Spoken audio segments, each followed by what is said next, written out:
The day my mother found out she was dying, she asked me to go out and buy her these glass marbles. Dad and I hadn't even known she was ill, which was nothing new. Whenever you asked my mother if she was ill, she'd throw things at you.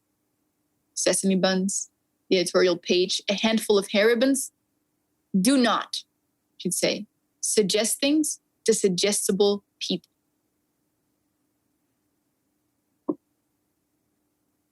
Anyway, I brought her the marbles and she counted 90 of them out and put them in this old cut glass bowl, which had been the sum total of my great aunt Helena's estate.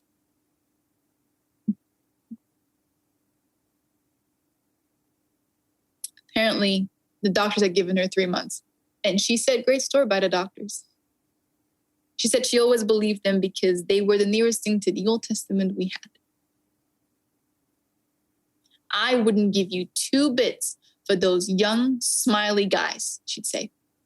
I'd go for a good, stern-furrowed physician. She wouldn't even have her teeth cleaned by a dentist under 50. So I gave her the marbles and she counted 90 of them out and put them in the bowl on her bedside table. Then she went out and spent $1,200 on nightgowns. She said, in my family, you aren't dying unless you take to your bed. And that, my darlings, is where I'm going. And she did. Oh, we hashed it around. Dad said she couldn't possibly be dying. The doctors convinced him. I told her it seemed a little medieval to just lie up there and state, but she said she didn't want to be distracted from what she loved, us, and what she wanted to mow. And she said there was nothing outside except for drugstores, supermarkets, and dry cleaners. And that given her situation, they were beneath her dignity. So I asked her what she intended to do up there. And she said, study French,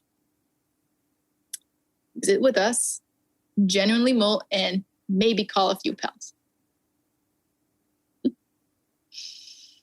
Study French. She said she'd made a pledge to herself years ago that she would die bilingual.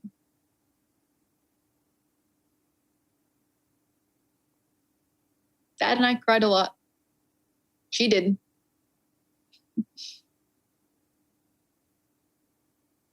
He was fun to cry with.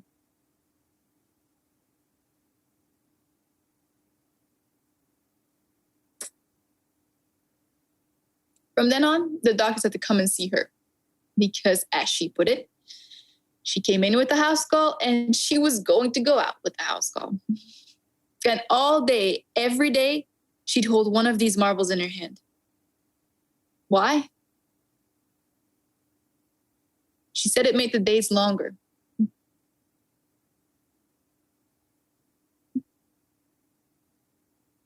Mother had her own bedroom. That's the way it had always been, for as long as I can remember. She called my father the Thrasher. No, he could really get into a nightmare. Apparently, early on in the marriage, it flipped over and broke her nose, and that was it. Separate beds. The room was very spare, really. Wooden floors, an old steel brass bed, oak dresser, a bedside table, and don't ask me why, a hat rack. No pictures on the walls. She said she never understood how people could look at the same darn thing day after day. She said it was bound to deflate the imagination.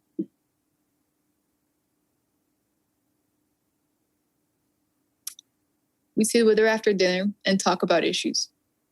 She said she was too far gone for gossip or what we ate for lunch. And then we'd all turn in, and after a little while, we'd hear this.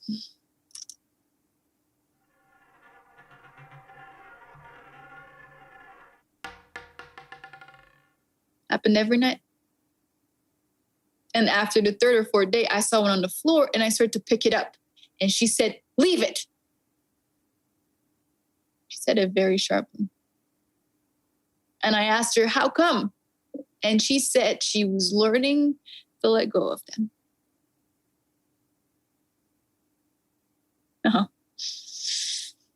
She passed the time. There were things she wanted.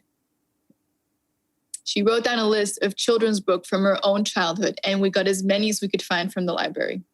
She said they were still the only good books she'd ever read. She wrote notes to, I don't know, maybe 60 or 70 people. And they later on told us that they were sort of little formal goodbyes. Each of them recalling some incident or shared something. Not very significant. But the odd thing was that in each one of them, she included a recipe. A recipe in every one of them. We got out the cookie tin, full of snapshots that somehow never turned into a scrapbook. She really liked that. She showed my father how to do the medical insurance and how she handled the accounts. We went through her jewelry. She wrote down the names of the roofers and the plumbers and the air conditioning people. She called it wrapping it up. Well, this is good, she said. I'm wrapping it up. She had the television moved up into her bedroom and called me aside to say that it was entirely possible for her to reach a stage where she wouldn't really know what she'd be watching, but I must promise her to keep it on PBS. Later on, when things started getting really hard, she told Dad and me that she would like to spend more time alone. I'm afraid, she said, that I'm going to have to do this more or less by myself. She said she was happy and she hoped we would be, that this was arranged so you get less attached to the people you love in the end.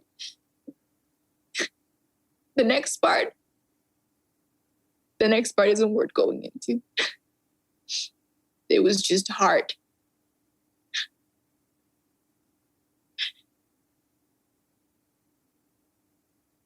Do you know that from the very beginning down to the very last, she never admitted to any pain? Never. She called it the chills.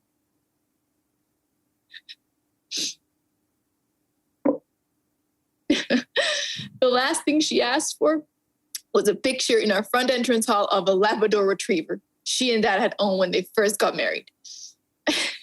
He was, she said, a perfectly dreadful dog. When you're young, she said, you believe in the perfectibility of dogs.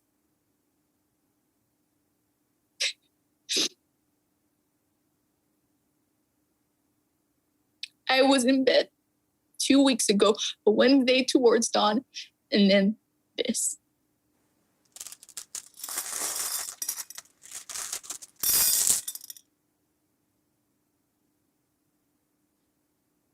When Dad and I ran in there, the bedside table was spilled over and she was gone. Dead. When the emergency medical people arrived, they found this.